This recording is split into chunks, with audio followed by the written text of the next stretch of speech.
തേനിലും മധുരം വേദമല്ലാതെ. കർത്താവിന് സ്തോത്രം ചെയ്യുന്നു. തുടർന്ന് വെളിപ്പാട് പുസ്തകത്തിലേക്ക് പഠനത്തിലേക്ക് ഏവരെയും സ്വാഗതം ചെയ്യുന്നു.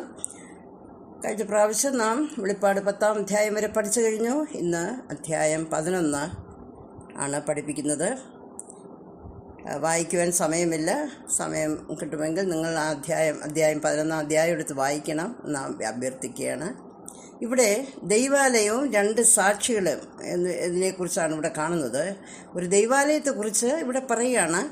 യഹൂദന് യെരൂശലേമിൽ ശലോമോൻ പണിത ദൈവാലയം നെബൂഖദ്നേസർ രാജാവ് തീ വെച്ച് നശിപ്പിച്ചു. സെരൂബാബേലിൻ്റെ നേതൃത്വത്തിൽ അത് പുതുക്കിപ്പണിതു.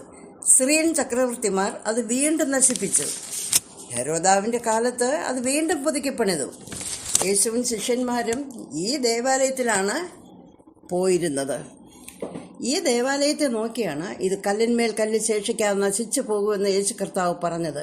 അതിന് പ്രകാരം തീത്തോസ് ചക്രവർത്തിയുടെ ഭരണകാലത്ത് ഈ ദേവാലയം തീ വെച്ച് നശിപ്പിക്കുകയും ഓരോ കല്ലുകളായി കുതിരകളെ കൊണ്ട് ഉഴുതു മറിച്ച് നിശേഷം നശിപ്പിക്കുകയും ചെയ്തു. അതിനുശേഷം ഇന്നേവരെ യഹൂദന് ഒരു ദേവാലയം ഉണ്ടായിട്ടില്ല. അവരുടെ മിശിഹ വരികയും തങ്ങളുടെ രാജ്യം യഥാസ്ഥാനത്താക്കി കൊടുക്കുകയും ദേവാലയം വീണ്ടും പണിയപ്പെടുകയും ചെയ്യും എന്നുള്ള തിരുവെഴുത്തിൻ പ്രകാരം ഇന്നും അവർ മിശിഹായ്ക്ക് വേണ്ടി കാത്തിരിക്കുകയാണ്. ദൈവസഭ ഭൂമിയിൽ നിന്ന് മാറ്റപ്പെട്ട ശേഷം എതിർക്രിസ്തു വരികയും അവൻ ദേവാലയം പണിയുവാൻ അനുവാദം നൽകുകയും ചെയ്യും എന്ന് 6-ാം അധ്യായത്തിൽ നാം പഠിച്ചുവല്ലോ. ഈ ദേവാലയത്തെക്കുറിച്ചാണ് ഇവിടെ പറയുന്നത്. പുറത്തുള്ള പ്രാകാരം അളക്കാതെ അത് ജാതികൾക്ക് ചവിട്ടുവാൻ വേർതിരിച്ചു കൊടുത്തിരിക്കുന്നു. അന്നു മുതൽ അവർ വിശുദ്ധ നഗരത്തെ 42 മാസം അഥവാ 1260 ദിവസം അഥവാ 3.5 വർഷം ചവിട്ടും. ആ 3.5 വർഷത്താണ് 2 സാക്ഷികളെ വരങ്ങൾ നൽകി എഴുന്നേൽപ്പിക്കുന്നത്. വിശുദ്ധ സ്ഥലം ജാതികൾ ചവിട്ടുന്ന ഈ 3.5 വർഷവും 2 സാക്ഷികൾ പ്രവചിക്കും. ഈ പ്രവചനകാലം തികയ്ക്കുന്നത് വരെ അവരെ ദണ്ഡിപ്പിക്കുവാൻ ആരെങ്കിലും ശ്രമിച്ചാൽ അവരുടെ വായിൽ നിന്ന് തീ പുറപ്പെട്ട് അവരെ ദഹിപ്പിച്ചു കളയും. 11-ാം അധ്യായത്തോടുകൂടി 2 സാക്ഷികളുടെ സാക്ഷ്യം തികയ്ക്കുന്നു. ഇതോടുകൂടി ആദ്യത്തെ 3.5 വർഷം തികയുന്നു. ഇവരുടെ സാക്ഷ്യം കേട്ടാണ് 144,000 പേർ രക്ഷിക്കപ്പെട്ട് മുദ്രയിടുന്നത്. ഈ 144,000 പേരുടെ സാക്ഷ്യം യോഹന്നാൻ സ്നാപകൻ സുവിശേഷിച്ച് തുടങ്ങിയതും യേശുക്രിസ്തു ആദ്യഘട്ടങ്ങളിൽ സുവിശേഷിച്ചിരുന്നതുമായ രാജ്യത്തിൻ്റെ സുവിശേഷമാണ്. യഹൂദജനം ക്രിസ്തുവിനെ സ്വീകരിക്കാതെ തള്ളിക്കളഞ്ഞപ്പോൾ ജാതികളുടെ രക്ഷയ്ക്കായി കർത്താവ് കൃപയുടെ സുവിശേഷം പ്രസംഗിക്കുവാൻ തുടങ്ങി. എന്നാൽ പീഡകാലം ഇസ്രായേലിൻ്റെ രക്ഷയ്ക്കായിട്ടുള്ളതാകയാൽ യഹൂദൻ്റെ 1000 ആണ്ട് വാഴ്ചയ്ക്കായുള്ള രാജ്യത്തിൻ്റെ സുവിശേഷമാണ് ഇവർ പ്രസംഗിക്കുന്നത്. എതിർക്രിസ്തുവിനാൽ ഭരിക്കപ്പെടുന്ന രാജ്യത്തിൽ ക്രിസ്തുവിൻ്റെ 1000 ആണ്ട് വാഴ്ചയെക്കുറിച്ച് പ്രസംഗിക്കുന്ന ഈ 2 സാക്ഷികളെ കൊന്നുകളയുവാൻ എതിർക്രിസ്തു ശ്രമിച്ചു. എങ്കിലും അവരുടെ സാക്ഷ്യം തികയുന്നതുവരെ ഉള്ള ആ 3.5 വർഷക്കാലവും അവരെ തൊടുവാൻ പോലും അവന് കഴിഞ്ഞില്ല. എന്നാൽ അവരുടെ പ്രവചനകാലമായ 1260 ദിവസം ആയ 3.5 വർഷം തികഞ്ഞ ശേഷം എതിർക്രിസ്തുവിനാൽ കൊല്ലപ്പെടുന്നു.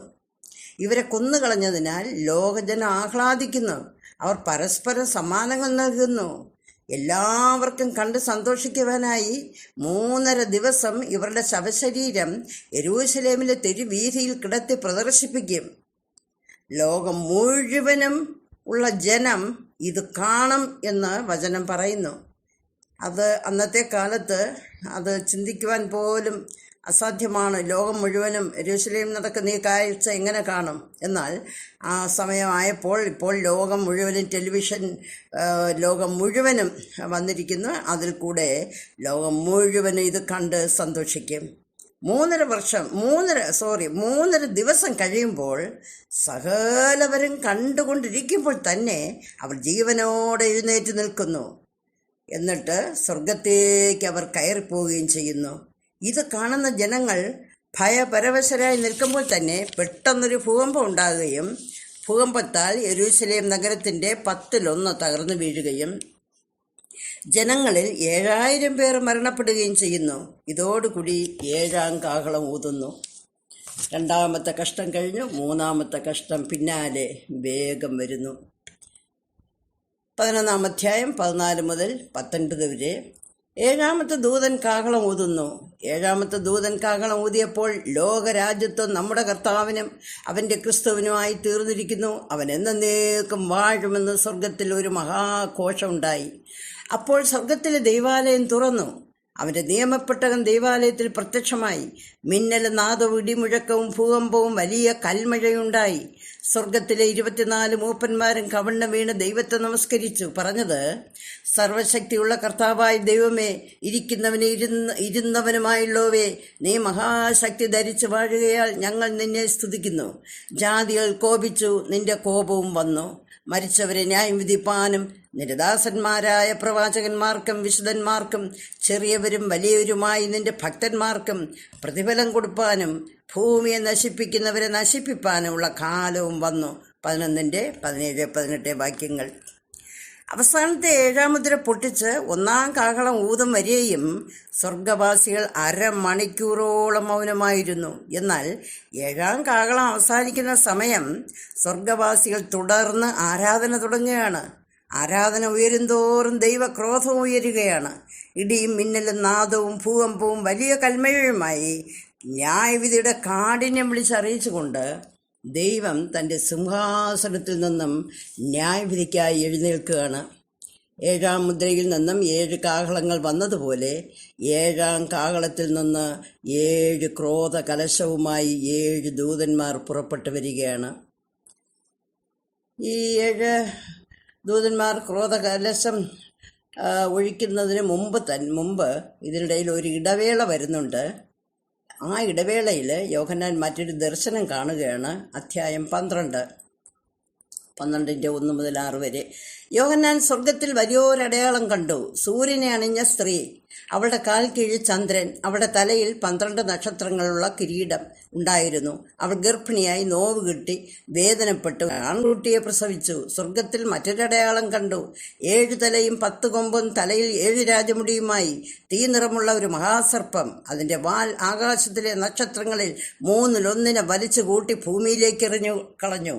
പ്രസവിപ്പാറായ സ്ത്രീ പ്രസവിച്ച ഉടനെ കുട്ടിയെ തിന്നുകളയുവാൻ മഹാസർപ്പം അവളുടെ മുന്നിൽ നിന്നു. അവൾ സകല ജാതികളെയും ഇരുമ്പ് കോൽ കൊണ്ട് മേയ്പ്പാനുള്ള ഒരു ആൺകുട്ടിയെ പ്രസവിച്ചു. കുട്ടി ദൈവത്തിൻ്റെ അടുക്കിലേക്കും അവൻ്റെ സിംഹാസനത്തിലേക്കും പെട്ടെന്നെടുക്കപ്പെട്ടു. സ്ത്രീ മരുഭൂമിയിലേക്ക് ഓടിപ്പോയി. അവിടെ അവളെ ദൈവം 1260 ദിവസം പോറ്റേണ്ടതിന് ഒരുക്കിയ ഒരു സ്ഥലം അവൾക്കുണ്ട്. ഈ സ്ത്രീ ആര്? അവൾ പ്രസവിച്ച ആൺകുട്ടി ആര്? മഹാസർപ്പം ആര് എന്നതിനെക്കുറിച്ചാണ് നാം ഇനി പഠിക്കുവാൻ പോകുന്നത്. ഉൽപ്പത്തി 37-ാം അധ്യായം വായിക്കുമ്പോൾ യാക്കോബിൻ്റെ 12 മക്കളിൽ ഒരാളായ യോസേഫ് ഒരു സ്വപ്നം കണ്ടു എന്ന് പറഞ്ഞിരിക്കുന്നു. സൂര്യനും ചന്ദ്രനും 11 നക്ഷത്രങ്ങളും അവനെ വണങ്ങുന്നു എന്നതായിരുന്നു സ്വപ്നം. സ്വപ്നത്തിൽ തൻ്റെ അപ്പനായ യാക്കോബ് സൂര്യനായും അവൻ്റെ അമ്മ ചന്ദ്രനായും സഹോദരങ്ങളെ നക്ഷത്രങ്ങളായും കാണുന്നതായി ഉൽപ്പത്തി 37-ന്റെ 9-ാം വാക്യത്തിൽ കാണുന്നു. ഈ സ്ത്രീ യാക്കോബിൻ്റെ 12 മക്കളിൽ നിന്ന് ഉത്ഭവിച്ച ഇസ്രായേൽ ജനം തന്നെയെന്ന് നിസ്സംശയം പറയുവാൻ സാധിക്കും. ഈ സ്ത്രീ ഗർഭം ധരിച്ച് നോവ് കിട്ടി വേദനപ്പെട്ട് സകല ജാതികളെയും ഇരുമ്പുകോൽ കൊണ്ട് മേയ്പ്പാനുള്ള ഒരു ആൺകുട്ടിയെ പ്രസവിച്ചു. അതായത് ഇസ്രായേൽ ജനതയിൽ നിന്നുമാണ് യേശു ജനിച്ചത്. കുഞ്ഞിനെ കൊല്ലുവാൻ സാത്താൻ ഹെരോദ രാജാവിൽ കൂടി പ്രവർത്തിച്ചു. മത്തായി 2:13. എന്നാൽ ദൈവം അവൻ്റെ കയ്യിൽ നിന്നും അത്ഭുതകരമായി രക്ഷിച്ച് മിസ്രയീമിലേക്ക് മാറ്റിപ്പാർപ്പിച്ചു. അതിനുശേഷം യേശുവിനെ സാത്താൻ മരുഭൂമിയിൽ വെച്ച് തള്ളിയിട്ട് കൊല്ലുവാൻ ശ്രമിച്ചു. അതിലും സാത്താൻ പരാജയപ്പെട്ടു. മത്തായി 4:5. യേശുവിനെ തള്ളിയിട്ട് കൊല്ലുവാൻ യഹൂദന്മാരിലൂടെ സാത്താൻ പ്രവർത്തിച്ചു. അവിടെയും അവൻ അത്ഭുതകരമായി രക്ഷപ്പെട്ടു. മത്തായി 12:14. പീലാത്തോസിൽ കൂടെ പ്രവർത്തിച്ചു. അവൻ യേശുവിനെ ദുഷ്ടന്മാരാൽ ക്രൂശിച്ച് കൊന്നു. അത് കണ്ട് സാത്താൻ സന്തോഷിച്ചു. എന്നാൽ തൻ്റെ ദൗത്യ നിർവഹണത്തിന് ശേഷം 3-ാം നാൾ അവൻ മരിച്ചവരുടെ ഇടയിൽ നിന്ന് ഉയർത്തെഴുന്നേറ്റ് സ്വർഗത്തേക്ക് കയറിപ്പോയി. പരാജിതനായ സാത്താൻ ഇത് കണ്ടിട്ട് അവൻ ഇസ്രായേൽ ജനത്തെ പീഡിപ്പിക്കുവാൻ തുടങ്ങി. ഇസ്രായേൽ ഒരു ജാതിയായിരിക്കാതെ വണ്ണം അവരെ ഭൂമുഖത്തു നിന്ന് തുടച്ചു മാറ്റുക എന്ന് പറഞ്ഞുകൊണ്ട് സാത്താൻ അവർക്കെതിരായി ഇന്നും പോരാടിക്കൊണ്ടിരിക്കുന്നു. തുടർന്ന് എതിർക്രിസ്തുവിൻ്റെ ഭരണകാലത്ത് ഇസ്രായേലിൽ നിന്നും മുദ്രയിട്ട് വേർതിരിച്ച 144,000 പേരെ കൊന്നുകളയുവാൻ അവൻ മഹാശക്തിയോടെ എഴുന്നേൽക്കും. പെട്ടെന്ന് അവർ രൂപാന്തരപ്പെട്ട് സ്വർഗത്തേക്ക് എടുക്കപ്പെടുന്നതായി നാം അവിടെ വായിക്കുന്നു. അവരോട് യുദ്ധത്താൽ പോരാടുവാൻ അവൻ പിന്നാലെ പുറപ്പെട്ടു. എന്നാൽ പ്രധാന ദൂതനായ മീഖായേലും സംഘവും ഇവനോട് പടവെട്ടി ഇവനെയും സംഘത്തെയും ഭൂമിയിലേക്ക് തള്ളിക്കളഞ്ഞു. 12:7 മുതൽ 12 വരെ വീണ്ടും വായിക്കുകയാണ്. പിന്നെ സ്വർഗത്തിൽ ഒരു യുദ്ധമുണ്ടായി. മീഖായേലും അവൻ്റെ ദൂതന്മാരും മഹാസർപ്പത്തോട് പടവെട്ടി. മഹാസർപ്പവും തൻ്റെ ദൂതന്മാരുമായി പടവെട്ടി ജയിച്ചില്ലതാനും. സ്വർഗത്തിൽ അവരുടെ സ്ഥലം പിന്നെ കണ്ടതുമില്ല. ഭൂതലത്ത് മുഴുവനും തെറ്റിച്ച് കളയുന്ന പിശാചും സാത്താനും എന്ന മഹാസർപ്പമായ പഴയ പാമ്പിനെ ഭൂമിയിലേക്ക് തള്ളിക്കളഞ്ഞു. അപ്പോൾ സ്വർഗത്തിലൊരു മഹാശബ്ദം കേട്ടത്, ദൈവത്തിൻ്റെ രാജ്യവും അവൻ്റെ ക്രിസ്തുവിൻ്റെ ആധിപത്യവും തുടങ്ങിയിരിക്കുന്നു. നമ്മുടെ സഹോദരന്മാരെ രാപ്പകൽ ദൈവസന്നിധിയിൽ കുറ്റം ചുമത്തുന്ന അപവാദിയെ തള്ളിയിട്ട് കളഞ്ഞുവല്ലോ. ആകയാൽ സ്വർഗവാസികളെ ആനന്ദിപ്പീൻ. ഭൂമിക്കും സമുദ്രത്തിനും അയ്യോ കഷ്ടം. പിശാച് തനിക്ക് അല്പകാലമേ ഉള്ളൂ എന്നറിഞ്ഞ് മഹാക്രോധത്തോടെ ഭൂമിയിൽ വന്നിരിക്കുന്നു. തന്നെ ഭൂമിയിലേക്ക് തള്ളിക്കളഞ്ഞു എന്ന മഹാസർപ്പം കണ്ടിട്ട് ആൺകുട്ടിയെ പ്രസവിച്ച സ്ത്രീയെ ഉപദ്രവിച്ചു തുടങ്ങി.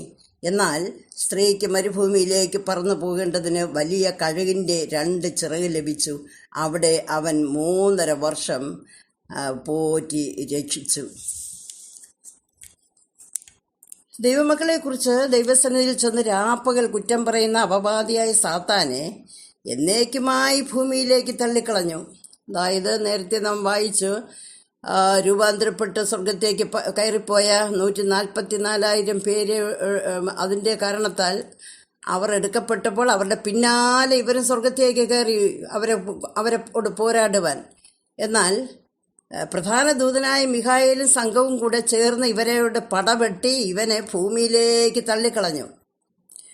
ദൈവമക്കളെക്കുറിച്ച് ദൈവസേനയിൽ ചെന്ന് രാപ്പകൽ കുറ്റം പറയുന്ന അപവാദിയായ സാത്താനെ എന്നേക്കുമായി ഭൂമിയിലേക്ക് തള്ളിക്കളഞ്ഞതോർത്ത് സ്വർഗവാസികൾ അത്യന്തം സന്തോഷിക്കുകയാണ്. എന്നാൽ ഇനി അവൻ്റെ വാസം ഭൂമിയിലായതിനാൽ ഭൂമിയിൽ വസിക്കുന്നവർക്ക് അയ്യോ കഷ്ടം എന്നവർ പറയുകയാണ്. പിശാചിന് ഇനി അല്പകാലമേ ഉള്ളൂ എന്നറിയാവുന്ന അവൻ മഹാക്രോധത്തോടുകൂടെ വന്ന് ഭൂമിയിൽ ശേഷിച്ച ഇസ്രായേൽ ജനത്തെ ഉപദ്രവിച്ചു തുടങ്ങി.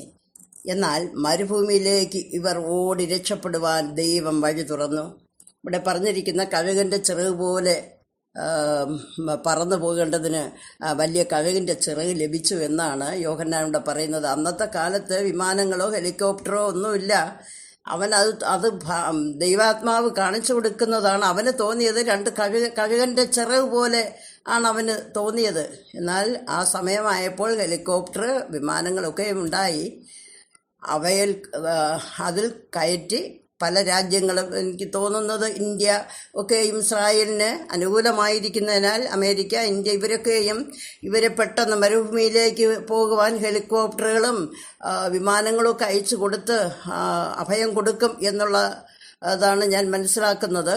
ഞാൻ അങ്ങനെയാണ് ചിന്തിക്കുന്നത്. അങ്ങനെ ആ മരുഭൂമിയിൽ ഒരു വഴി അവിടെ ദൈവം ഇവരെ സൂക്ഷിക്കേണ്ടതിന് തുറന്നിട്ടുണ്ട് എന്ന് വചനം ഇവിടെ പറയുകയാണ്. എന്നാൽ മരുഭൂമിയിലേക്ക് ഓടി രക്ഷപ്പെട്ടവരെ അവരുടെ പിന്നാലെ അവരെ കൊല്ലുവാൻ തക്കവണ്ണം സാത്താൻ അവൻ്റെ സൈന്യങ്ങളെ മരുഭൂമിയിലേക്ക് അയച്ചു. അവരുടെ പിന്നാലെ ചെന്ന എതിർക്രിസ്തുവിൻ്റെ സൈന്യം അവിടെ എത്തുന്നതിന് മുമ്പ് തന്നെ ഭൂകമ്പത്താൽ ഭൂമി പിളർന്ന് ഭൂമിക്കടിയിലേക്ക് അവർ മൂടിപ്പോയി. ഇത് കണ്ട എതിർക്രിസ്തു ഓടിപ്പോകുവാൻ സാധിക്കാത്ത ശേഷിച്ച ജനം ഇസ്രായേൽ രാജ്യത്തുണ്ട്. അവരെ കൊല്ലുവാൻ, അവരെ ഉപദ്രവിക്കുവാൻ തക്കവണ്ണം അവൻ പുറപ്പെട്ട് ഭൂമിമേൽ നിന്നു എന്നാണ് ഇവിടെ നാം വായിക്കുന്നത്. ആകാശമണ്ഡലത്തിലെ വാസം നഷ്ടപ്പെട്ട് ഭൂമിയിലേക്ക് തള്ളപ്പെട്ടതിനാലും 144,000 പേരെ കൊല്ലുവാൻ സാധിക്കാത്തതിനാലും മരുഭൂമിയിലേക്ക് ഓടി രക്ഷപ്പെട്ട ഇസ്രായേൽ ജനത്തെ നശിപ്പിക്കുവാൻ കഴിയാതെ അവിടെയും പരാജയപ്പെട്ടതിനാലും അവൻ കോപത്താൽ നിറഞ്ഞ് സിംഹം, കരടി, പുള്ളിപ്പുലി, ഘോരമൃഗം എന്നീ ദുഷ്ടമൃഗങ്ങളുടെ കടിച്ചു കീറുന്ന സ്വഭാവത്തോടുകൂടെ ശത്രു സൈന്യങ്ങളുമായി ശേഷിച്ച ഇസ്രായേൽ ജനത്തോട് യുദ്ധത്തിനായി സർവശക്തിയുമെടുത്ത് ഉപായബുദ്ധിയോടവൻ പുറപ്പെട്ടു വരികയാണ്. എന്നാൽ അവൻ പരാജയപ്പെടും. കർത്താവ് അവനെയും അവൻ്റെ സൈന്യത്തെയും പിടിച്ച് കെട്ടി പാതാളത്തിലേക്ക് തള്ളിക്കളയും. അതിനുശേഷം ലോകഭരണം ഏറ്റെടുത്ത് രാജാതിരാജാവായി നീതിയോടെ വാഴുകയും ചെയ്യും. കർത്താവിന് സ്തോത്രം. സാത്താൻ തന്മാശക്തിയോടെ എതിർത്തു നിൽക്കുമോ? യേശുനാമം കേട്ടിട്ടവർ ഓടുകില്ലയോ? യേശുക്രിസ്തു രാജാവാകും സർവഭൂമിയിൽ. സേവകരാം നാമും കൂടെ വാഴും തേജസ്സിൽ. ആമേൻ. Praise Lord.